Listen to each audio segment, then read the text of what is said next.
All right, guys, the year 1991. How many of you watching this right now are like, oh my God, Jason Redman's so old, I wasn't even born then. Yeah, that's right, guys. I'm hitting the big 5-0 this year, but I want to take you back to 1991, man. I was a junior in high school. I was a little runt, but I wanted to go to Bud, so I wanted to do tough things. So I was out there on the football field. We were having practice that day. And guys, I was a receiver, although in games most of the time I played as a cornerback. So, and I enjoyed that position, man. I enjoyed trying to be able to stop plays, get in there, knock that ball out of the way, get a tackle in every now and then. And we were practicing a play that our coach was working on. So really the offense was doing all the work here. And those of us on defense we were just out there to try and help. But I kept disrupting this play. Every time he tried and run this play, I just was in the right spot at the right time. It didn't matter what receiver they tried to put through this. Man, I would run back, I'd pivot, and man, I'd be in a position to knock that ball out of the way. I didn't get an interception, but man, I managed to disrupt that play every time. Well, this was happening over and over again. And the guys on the line started getting frustrated that we were continuing to run this play over and over again. And things were starting to get heated. They were starting to talk smack. And I was getting a little swagger. I'm a little runt, man. I don't disrupt a whole lot of things back then. So I was getting a little swagger in my step, like, oh, yeah, I'm totally disrupting this play. You guys aren't able to execute this. And all of a sudden, one of our bigger linemen, a guy by the name of Randy Lowry. I'm going to call you out, Randy, if you're out there, man. From L-Town, from Lumberton, North Carolina. Randy Lowry is like, kill Redman on 3. And when they hiked that ball, man, the play just fell apart. It just turned into, we're going to just smear Redman. And so I get crushed. Now I get up and I'm like, all right, motherfuckers. So I'm like, okay, you want to play this? I'm going to continue to try and disrupt this play. So probably another 10, 15 minutes go by, and guys, I'm getting killed. Like every lineman, fullback, tailback, doesn't matter. It just turned into a game of smear the red man.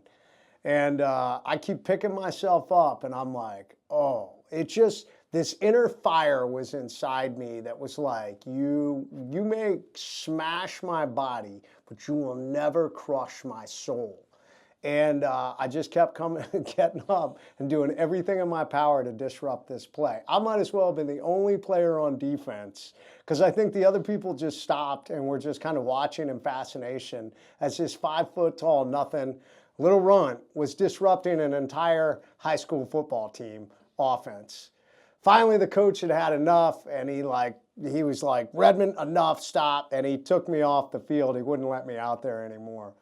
But I walked away bruised and battered with a chip on my shoulder. And one of our assistant coaches, Coach Walt Locklear, so shout out to you, Coach, came up to me afterwards. Everybody's walking away.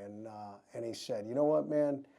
He said, what I saw out there, you showed more heart than any individual on that entire football team. He said, I know you want to go be a SEAL. He said, I didn't believe you had it in you to do it. He said, but what I saw out there on that field, he said, you're going to do great, man. You know what, guys? I carried that with me for many years. It's amazing the power of a coach. It's amazing the power of someone who believes in you and helps you believe in yourself. That moment, I often think back to it. Here I was. I had no business playing football. Man, I'm those of you that know me know I'm like 5'7". I'm 175 pounds, soaking wet on a good day.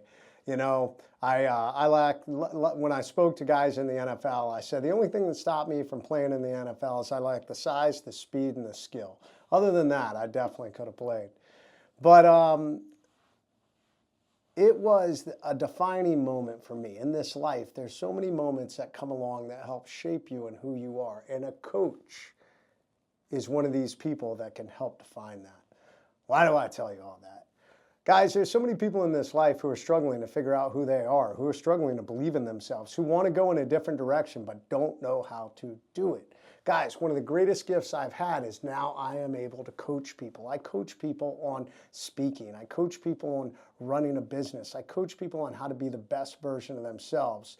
And guess what? This week alone, I am a coach in the Legacy Tribe, and our registration is open back up. Have you ever thought about running your own business? If you've ever thought about, I want to be more disciplined, I want to be more structured, I want to be the best version of myself, I want to be the best mom, dad, I want to be better physically, whatever those things are, Legacy Tribe is for you guys. I mean, that's the reality.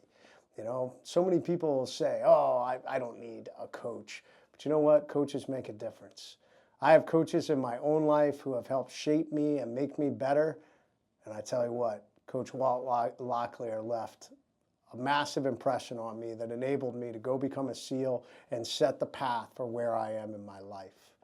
If you're looking for a coach, Coach Bedros, Coach Bryce, or myself, come check out Legacy Tribe. And you can take down an entire high school football team yourself. All right, I'm out.